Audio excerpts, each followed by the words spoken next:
Welcome back to Lord Roustabout's Celestial Forge.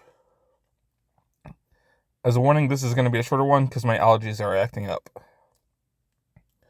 When we left the hero, he was thinking about making his armor for his first day out as a cape. The market would have to be my first priority.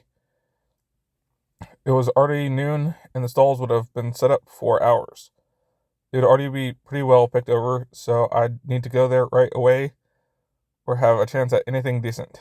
Do have a chance at anything decent. I wolfed down my lunch and headed out.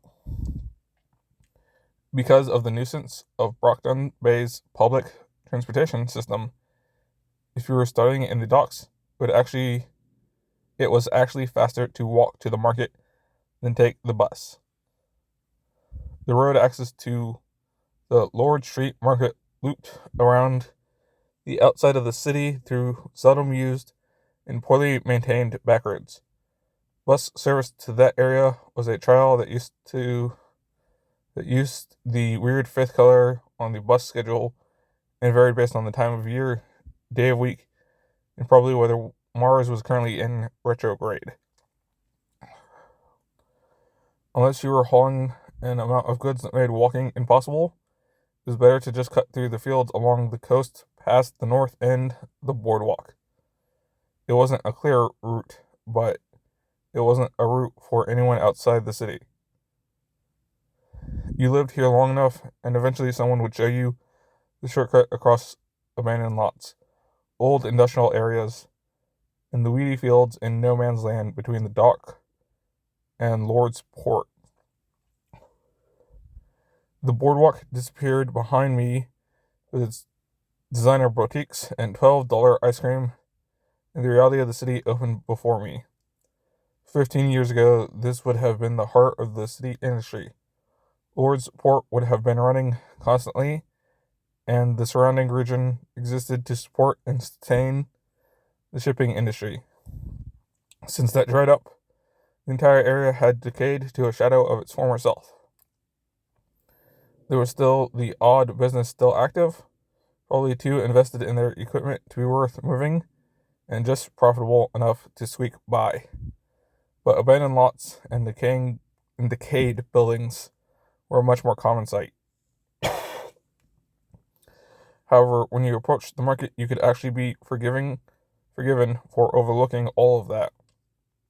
Gradually, the human element of the city started to grow, beginning with the cars of people who parked further out to avoid having to deal with the nightmare that was market's parking situation.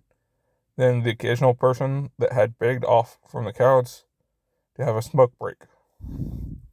Then the sound started, the subtle roar of hundreds of people in the same place, talking, laughing, bargaining, and haggling. You heard the market long before you caught sight of it.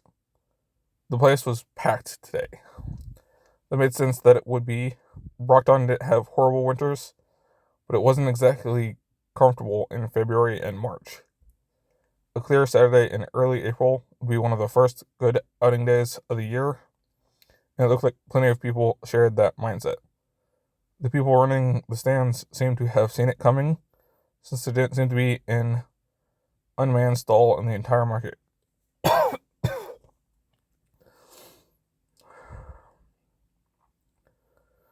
I started working my way through the crowd. Most of the stands I could skip after a glance. Handcraft, surplus designer clothing, costume jewelry, vintage records, or artwork held no interest for me.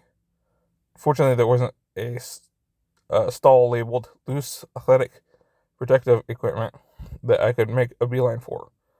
Some people were selling old electronics and tool sets that held a lot of appeal, but I committed to holding myself back on tinker scourging until I had some crafting powers to work with.